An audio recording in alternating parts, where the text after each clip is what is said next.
मज़मून physics class 10 बाब 11 सबक चौथो नहरे पाणियाठ ऐं गैस में आवाज़ी रफ़्तार speed of sound in solid liquid and gas. अस्सलाम वालेकुम प्यारा ॿारो, सिंध ऑनलाइन स्कूल में भली कार मां आहियां सनाउल्ला महर। हिन वीडियो में जेको असां अॼु टॉपिक पढ़ंदासीं उहो आहे नहरे पाणियाठ ऐं गैस में आवाज़ी रफ़्तार यानी speed of sound in solid liquid and gas. प्यारा ॿारो, जीअं त हिन खां पहिरीं असीं स्पीड ऑफ साउंड जे बारे में पढ़ियोसीं, पर उन में असां प्रैक्टिकली ॿ मेथड जेको आहे डिस्कस कयासीं।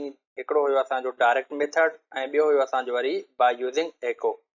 ऐं उते जेको असां स्पीड ऑफ साउंड जे बारे में डिस्कस कईसीं उहो सिर्फ़ु असांजो एयर में हुयो, यानी ॿ माण्हू बीठा हुया ऐं आवाज़ु हिकिड़ो माण्हू जेको आहे त करे पियो ऐं उनखां पोइ वरी ॿियो माण्हू उनजो आवाज़ु नोट करे पियो ऐं उनखां बाद में असां स्पीड ऑफ साउंड जेको आहे नोट कयूं पिया।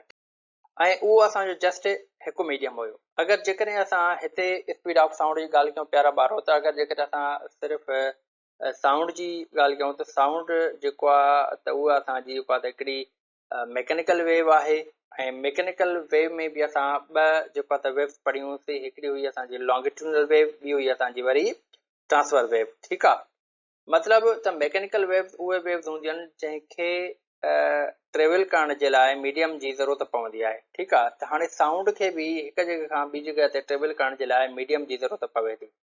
ऐं उनखां बाद में जिन मीडियम्स में साउंड ट्रेवल करे थो मेजॉरिटी में उहे असांजा जेके आहिनि टे यूज़ थींदा आहिनि। हिकिड़ो हूंदो आहे गैस, ॿियो हूंदो आहे लिक्विड, टियों हूंदो आहे सॉलिड। ऐं हिते असां इन ॻाल्हि जी डिस्कस कंदासीं, इन ॻाल्हि खे सम्झंदासीं त जेका स्पीड ऑफ साउंड आहे छा उहा सभिनी मीडियम्स में सेम रहंदी आहे या मीडियम चेंज करण सां असांजी स्पीड ऑफ साउंड ते बि फ़र्क़ु पए थो। अगरि जेकॾहिं फ़र्क़ु पवे थो त उनजे पोयां जी साइंस छा आहे ऐं कहिड़ियूं कहिड़ियूं शयूं आहिनि जंहिंजे करे जेको आहे स्पीड ऑफ साउंड में फ़र्क़ु पए थो। ठीकु आहे, तो आमतौर ते प्यारा ॿारो जेकॾहिं ॾिठो वञे त जेकॾहिं असां का बि मैसेज हिकु जॻह खां ॿी जॻह ते पुॼायूं ऐं असांजे घर में को माण्हू मौजूदु हुजे त असां उनखे आसानीअ सां ऐं थोरे टाइम में मैसेज डिलीवर करे वेंदासीं। अगरि जेकॾहिं को माण्हू असांखां परे आहे त उनखे उहा मैसेज पुॼाइण में असांखे कुझु टाइम लॻंदो। इन जो मतिलबु इहो आहे त जेकॾहिं को माण्हू असांजे वेझो आहे त मैसेज ट्रांसफर थियण में जेको आहे उते वक़्तु थोरो लॻंदो, यानी उनजी स्पीड ज़्यादा हूंदी। अगरि जेकॾहिं को माण्हू असांखां परे आहे त साॻी मैसेज खे ट्रांसफर करण जे लाइ जेको आहे त असांखे वक़्तु बि घणो लॻंदो ऐं असांखे जेको आहे ईअं खणी चऊं त उन में स्पीड बि घटिजी वेंदी। सो अगरि जेकॾहिं असां हिते ॻाल्हि कयूं साउंड जी लिहाज़ खां, त काई बि अहिड़ी शइ जंहिंमें पार्टिकल्स मौजूदु हुजनि उन में साउंड ट्रेवल करे सघे थो। साउंड हिकु जॻह खां ॿी जॻह ते जेको आहे त ट्रांसफर थी सघे थो। ठीकु आहे, त अगरि जेकॾहिं असां गैस, लिक्विड ऐं सॉलिड जी ॻाल्हि कयूं त इन्हनि टिन्ही मटीरियल्स में, इन टिन्ही मैटर्स जे स्टेट्स में असांजा पार्टिकल्स मौजूदु आहिनि। ठीकु आहे, त यानी गैस में बि असांजो जेको साउंड आहे उहो ट्रेवल कंदो, लिक्विड में बि कंदो ऐं सॉलिड में बि कंदो। साउंड छा आहे? साउंड हिकु क़िस्म जी असांजी एनर्जी आहे। ठीकु आहे, हाणे एनर्जी छा थी थिए, उहा ट्रेवल थिए थी हिकु पार्टिकल खां ॿिए पार्टिकल जे तरफ़, ॿिए खां टे जे तरफ़, टे खां चोथे जे तरफ़। ठीकु आहे, पर जेकॾहिं असां गैस जी ॻाल्हि कयूं प्यारा ॿारो, त गैस में जेके असांजा पार्टिकल्स हूंदा आहिनि, जेके मालिक्यूल्स हूंदा आहिनि, जेके एटम्स हूंदा आहिनि, उन्हनि जे विच में जेको मुफ़ासिलो हूंदो आहे उहो घणो हूंदो आहे, यानी हिक ॿिए खां परे परे हूंदा आहिनि। ठीकु आहे, तो हिते जेका एनर्जी आहे उहा ट्रांसफर थियण में छा कंदी, कुझु टाइम वठंदी। हिकु पार्टिकल ॿिए पार्टिकल ताईं जेका एनर्जी पुॼाईंदो, उन जे विच में गैप हुजण जे करे छा थींदी त उते असांजी जेका एनर्जी आहे कुझु कंज़्यूम थींदी ऐं उते टाइम लॻंदो। अगरि जेकॾहिं असां लिक्विड जी ॻाल्हि कंदासीं त लिक्विड में जेके पार्टिकल्स मौजूदु आहिनि उहे जेको आहे त वेझो वेझो आहिनि ऐं उहे एज़ कंपेयर टू गैस जेके आहिनि त हिक ॿिए जे क्लोज़ आहिनि। ठीकु आहे, त हाणे हिते जेकॾहिं असां स्पीड ऑफ साउंड जी ॻाल्हि कंदासीं त हिते असांजी जेका स्पीड ऑफ साउंड आहे उहा वधी वेंदी, छाजे करे त पार्टिकल पाण में वेझो आहिनि। अगरि जेकॾहिं गैस जी ॻाल्हि कंदासीं त गैस में छा थींदो, उते स्पीड ऑफ साउंड जेका आहे उहा असांजी जेको आहे घटि बि, ठीकु आहे। अगरि जेकॾहिं असां हिननि खे पाण में कंपेयर कयूं त केतिरो फ़र्क़ु पइजी सघिजे थो, त उहो जेको आहे 5 times less in gas than liquid, यानी जेका स्पीड ऑफ साउंड आहे उहा गैस में 5 टाइम्स जेको आहे त लेस आहे कंहिंखां एज़ कंपेयर टू लिक्विड खां, यानी लिक्विड में जेको साउंड आहे उहो 5 टाइम्स ग्रेटर ट्रेवल कंदो एज़ कंपेयर टू गैस जे, ठीकु आहे। उनखां बाद में जेकॾहिं असां वरी लिक्विड ऐं सॉलिड जी ॻाल्हि कयूं पहिरियां बारो, त हाणे लिक्विड में बि जेके आहिनि त पार्टिकल्स में कुझु न कुझु गैप्स मौजूदु आहिनि, उहे बि हिक ॿिए खां कुझु परे आहिनि, यानी टाइटली पैक्ड न आहिनि। अगरि जेकॾहिं असां सॉलिड जी ॻाल्हि कंदासीं त सॉलिड में जेके पार्टिकल्स आहिनि उहे हिक ॿिए जे बिल्कुलु जेको आहे त वेझो आहिनि, ठीकु आहे, पाण में टाइटली पैक्ड आहिनि, ठीकु आहे। त हिते असां इहा शइ चई सघूं था त जेका स्पीड ऑफ साउंड आहे उहा वरी सॉलिड में जेको आहे त वधीक ट्रेवल कंदी एज़ कंपेयर टू लिक्विड जे। त अगरि जेकॾहिं असां सॉलिड जी ॻाल्हि कंदासीं त सॉलिड में वरी 15 टाइम्स बेटर इन सॉलिड्स आहे, ठीकु आहे, यानी जेकॾहिं असां लिक्विड ऐं गैस जी ॻाल्हि कंदासीं त इन ॿिन्ही खां जेको आहे त 15 टाइम्स यानी 15 दफ़ा वधीक जेको आहे त स्पीड ऑफ साउंड जेका आहे ट्रेवल कंदी कंहिंखां, उहा लिक्विड ऐं गैस खां, ठीकु आहे। त हाणे इन मां असांखे इहा ॻाल्हि ख़बर पइजी वई त जेका स्पीड ऑफ साउंड आहे उहा वेरी करे थी मीडियम टू मीडियम, ठीकु आहे, यानी जेकॾहिं जंहिं मीडियम में जेको आहे त पार्टिकल जी पाण में स्पेस वधीक आहे, पार्टिकल जी जेको आहे त पार्टिकल जेकॾहिं पाण में परे परे आहिनि त उते जेका स्पीड आहे साउंड जी उहा घटि हूंदी। अगरि जेकॾहिं कंहिं मीडियम में पार्टिकल पाण में वेझा आहिनि त उते जेको आहे वधीक हूंदी कंहिंजी स्पीड ऑफ साउंड जी, ठीकु आहे। उनखां बाद में प्यारा ॿारो कुझु ॿियनि शयुनि ते बि जेको आहे डिपेंड करे थी असांजी स्पीड ऑफ साउंड, उनजे लाइ असां हिते हिकिड़ी पॉइंट लिखी आहे जेका आहे the speed of sound depends upon the temperature and the nature of the medium, ठीकु आहे। हाणे नेचर जे बारे में त असां पढ़ी वियासीं त मिसाल ही गैस आहे, ही लिक्विड आहे ऐं ही सॉलिड आहे। त हाणे जेकॾहिं नेचर असां चेंज कंदासीं यानी स्टेट असां चेंज कंदासीं मैटर जी या मटीरियल जी, त उन जी स्टेट चेंज करण सां, उन जी नेचर चेंज करण सां छा थींदी, स्पीड ऑफ साउंड बि चेंज थींदी।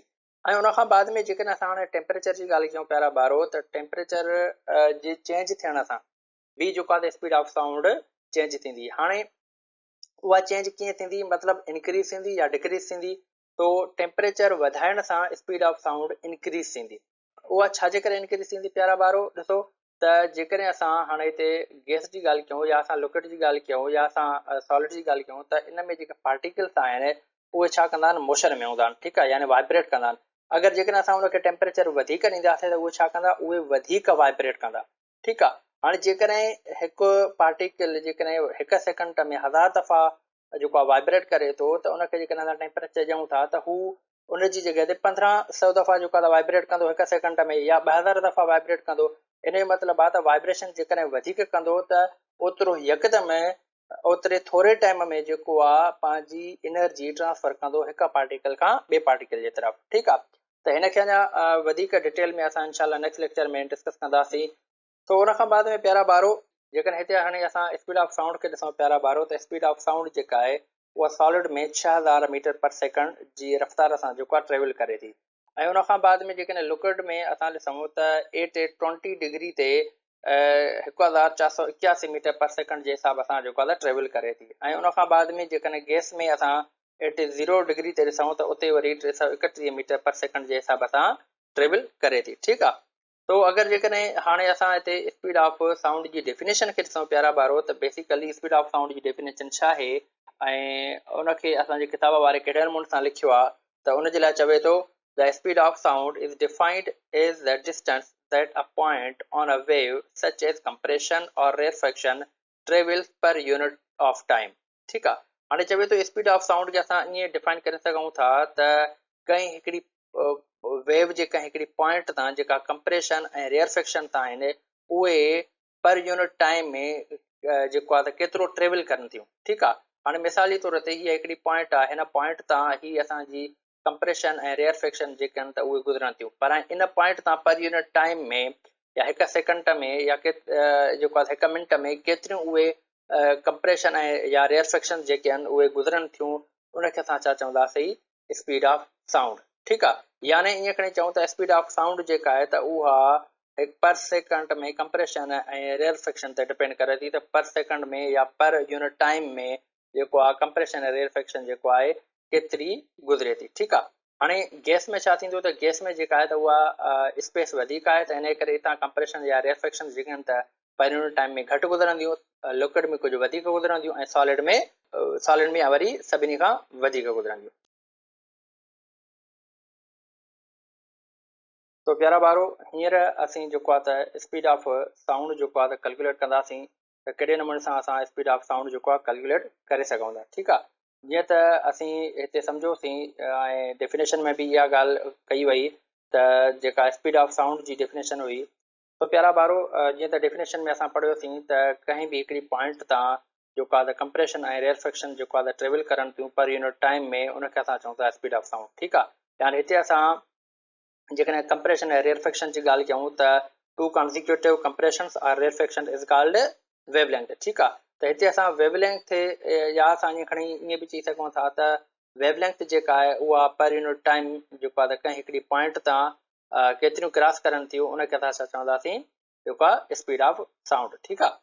त हाणे उन वेवलेंथ ऐं टाइम खे यूज़ करे या फ्रीक्वेंसी खे यूज़ करे हिते असां कहिड़े नमूने सां कैलकुलेशन करे सघूं था। त इन लाइ असां वटि जेको बेसिक फार्मूला उहा आहे speed is equal to distance divide by time. ठीकु आहे। हाणे हिते जेको डिस्टेंस असां खणंदासीं उहो कहिड़ो खणंदासीं, उहो ॿिनि कंप्रेशन या रेयरफिक्शन वारो यानी वेवलेंथ। ठीकु आहे।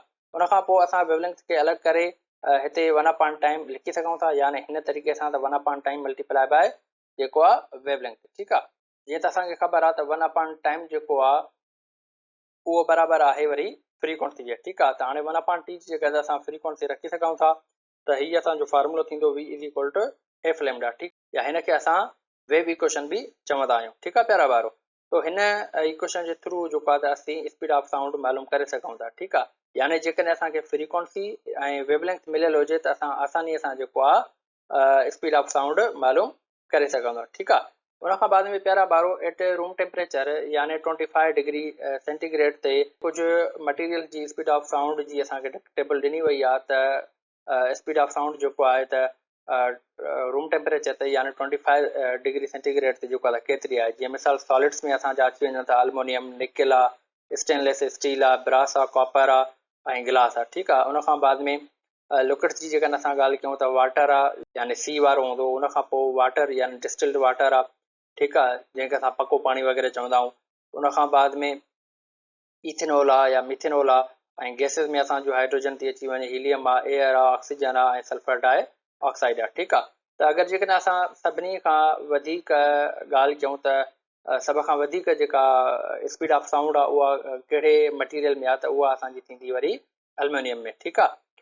हाणे एल्युमिनियम में जेका स्पीड ऑफ साउंड आहे उहा आहे 6420। ठीकु आहे। उनखां बाद में हिते जेका असांजी सी वारे वाटर में ॾिनी वई आहे उहा ॾिनी वई आहे 1531 मीटर पर सेकंड ऐं उनखां पोइ एयर में ॾिनी वई आहे वरी 340 मीटर पर सेकंड। ठीकु आहे।